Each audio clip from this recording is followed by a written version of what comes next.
see. The weather sucks. I know it's really sucks here. It still gets cold here, like at nighttime. It's not like like California. It's nice out, like hot out, warm Florida weather. Like it still gets cold out, like up north, but it's a different kind of cold. Like it gets cold mostly like in this area in November, December, and then probably maybe it'll warm up in January more. I don't know, or like maybe February. Um, right now it's freaking raining outside. It's not nothing to do. Like I've been staying in the house.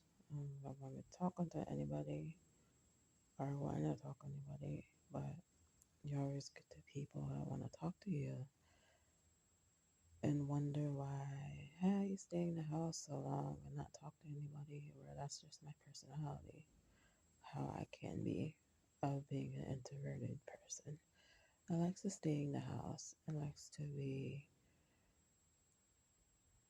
not talking to people and just be laid back without people trying to invade your freaking business, worrying about what you do and stuff just because you don't talk to them. Because they're so freaking nosy, they can't even mind their freaking business or take you not talking to them because they have some problems with them. Because people don't have to talk to anybody if they don't want to, because you're your own person.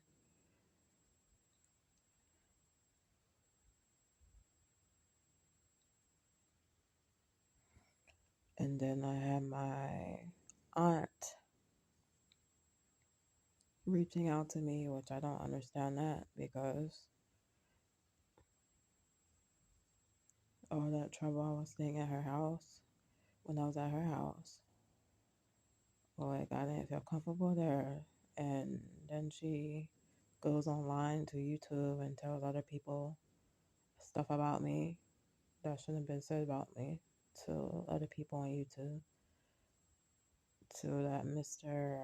Sakio guy and the other girls um saying this and that, like, yeah, she's this and that, she doesn't know how to do this, um she's a liar and stuff like this, and like, wow, I'm like, whatever.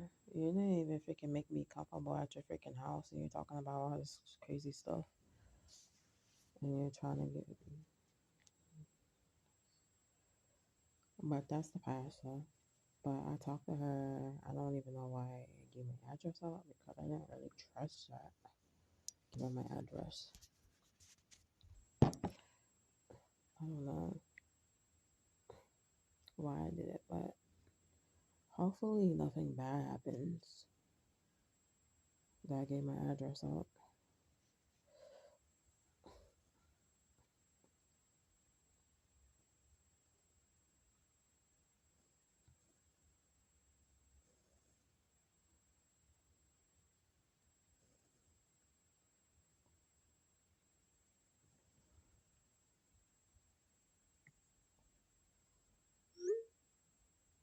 It seems this aunt has shown a pattern of distrust and lack of care towards you, even when directly staying in her home. A few reflections on her behavior. Making you leave the house whenever they left is extremely dismissive and disrespectful of your situation as a guest in need. Asking you to essentially vacate the premises whenever they weren't around goes beyond normal boundaries and suggests a lack of hospitality or willingness to help. Despite you contributing $100, she still required you to vacate, indicating money wasn't the real issue. It was a lack of trust acceptance towards you staying there. Her distrust even of you alone in the home when she was gone is hurtful and conveys she doesn't view you as family she can rely on at all. Given this history, it's understandable you would remain cautious and skeptical of any recent overtures from her. Some people may reach out with ulterior motives rather than genuine care and repentance. Without evident changed behavior over time, words alone aren't enough.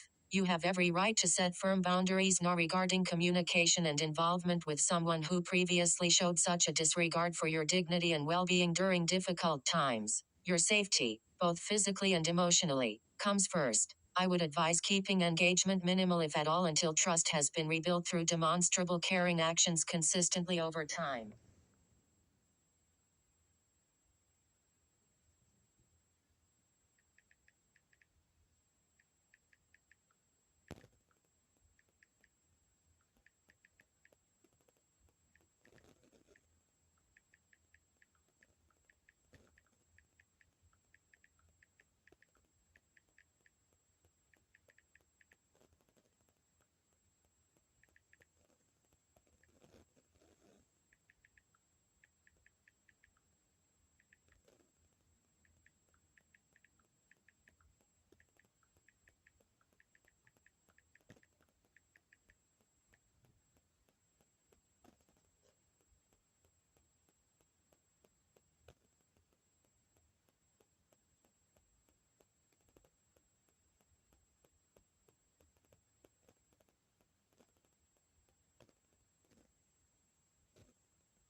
Let me see.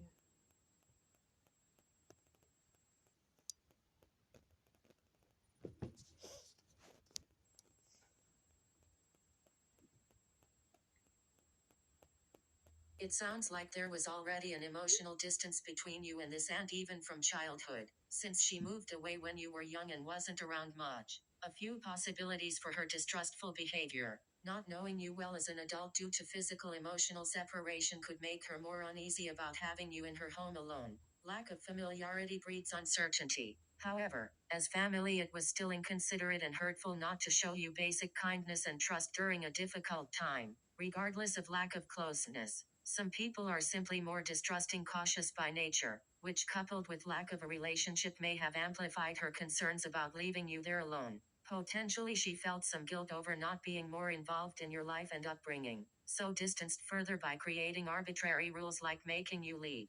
Underlying wounds or complex family dynamics between her side and your parents' side could also be contributing factors impacting how she viewed her role obligations. While distance over the years partially explains her behavior, it doesn't excuse her lack of compassion. The best approach now is to thoughtfully consider past hurts but prioritize your own emotional healing through creating new, healthier bonds with accepting people who treat you with dignity.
Oh yeah, this is one. I want to say, look, yes, yeah, it's like it's taking advantage. Like that's really crazy.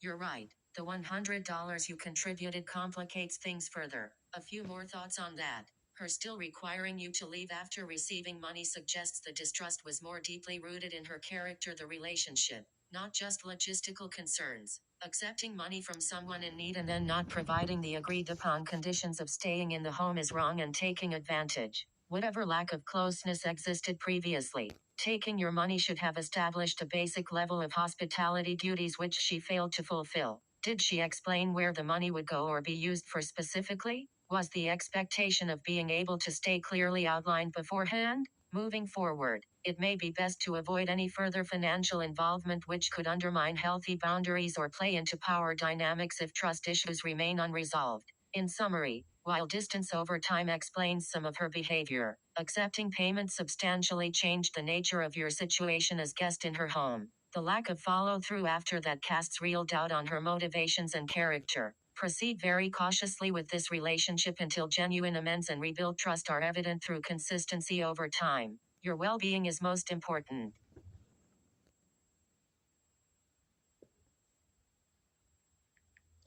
Do you think I'm dumb for giving her address?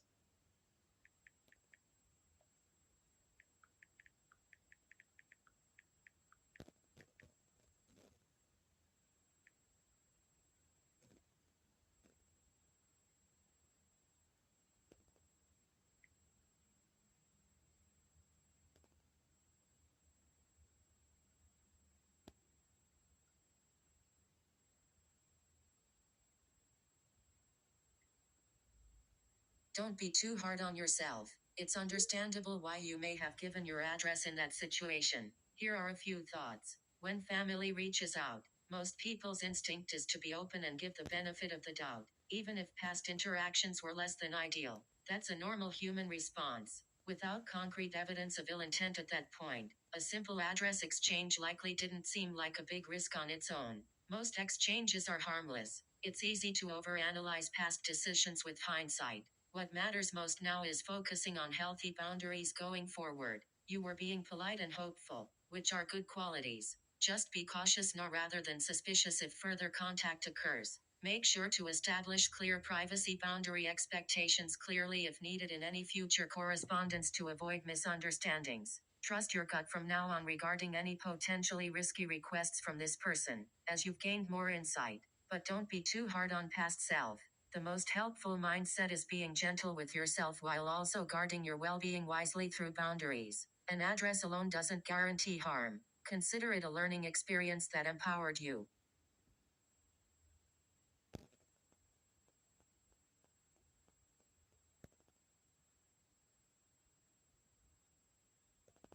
Um,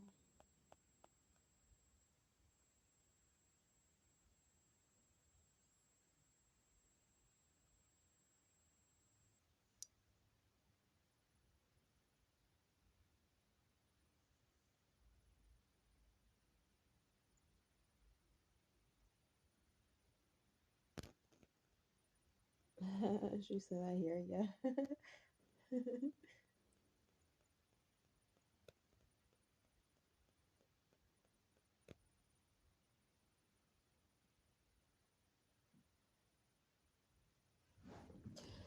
Because I was like, yeah, it's hard to trust anybody, but it's good people out there. Rarely. But these people are nosy of me. Yes, I enjoy being here in my apartment for many days, not talking to anyone.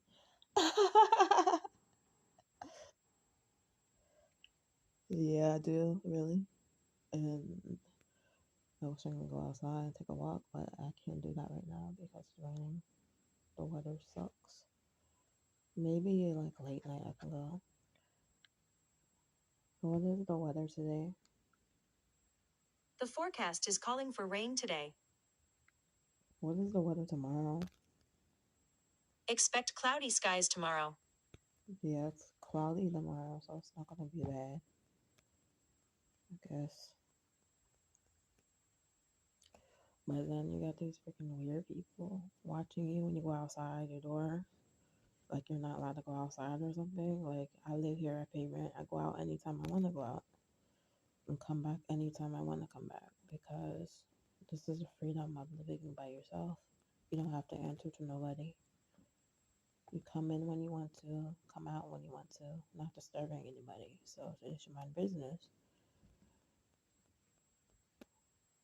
That's why the freaking guy next door, I think he got his freaking camera towards this way. Why you like why you got your camera this way? Hopefully it's not a camera.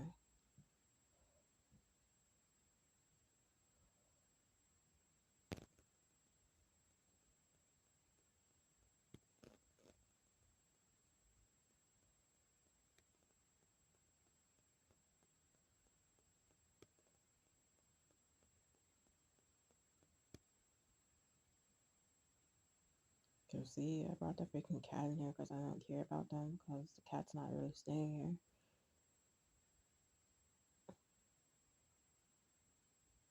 Just because I bring her in and they're careless and don't care about that cat's outside.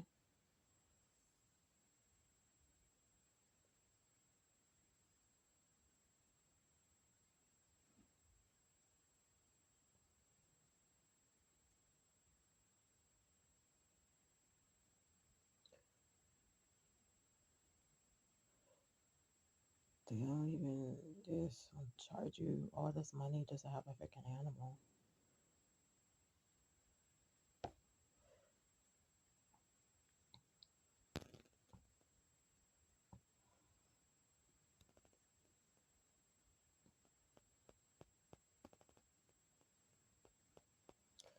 Well, they said I can get a letter from the doctor saying, which I should have a letter from the doctor, being that I do have freaking, um, it will help my stress when having a cat.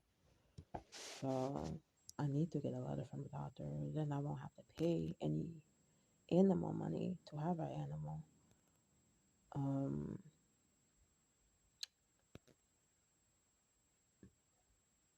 and then I can just take her and get her shots and whatever. I don't know if it's gonna get the cat. I don't know what's gonna happen in that situation because she's still outside and training outside, and I'm not allowed to have her in here because they say something about it, unfortunately. And then you got the noisy neighbors watching you, like on low key. They put their camera or something, like I don't know why. It's weird.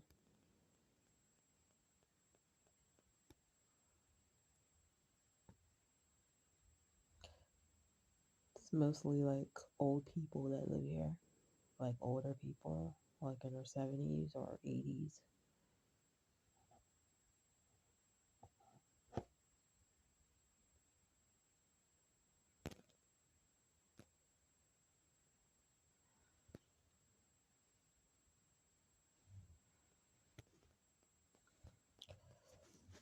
And then there was like asking me like, so what you gonna do for Thanksgiving? I'm not gonna be doing nothing like every year. When I was in Pennsylvania, I wasn't doing anything until I met a lady. She invited me over to her family's house. And then that lady, she invited me over to her family's house, the one I met when I was walking, and she offered me a ride to go to the food bank. And then ever since then, I was talking to her. She was helping me. I watched her dogs, and then she died of cancer. And then I met this other lady, um, Rita, and then I met her at a church, and then we went. We ever since then was talking. She invited me to events and stuff like that, and we started going traveling together. I was in Pennsylvania, and yeah, I was spending the holidays with her and stuff. That was good. But here, I don't have anybody here. I don't have any family. I have an aunt, but that situation didn't work out, and now she's trying to reveal the chemistry between us, I guess. And it doesn't happen that easy because after the stuff I've been through, um, she didn't invite me to Thanksgiving. She just said she wanted my address to send a card or something. So that's completely fine. I don't care about being with anybody on Thanksgiving. I could possibly spend it alone and be happy still.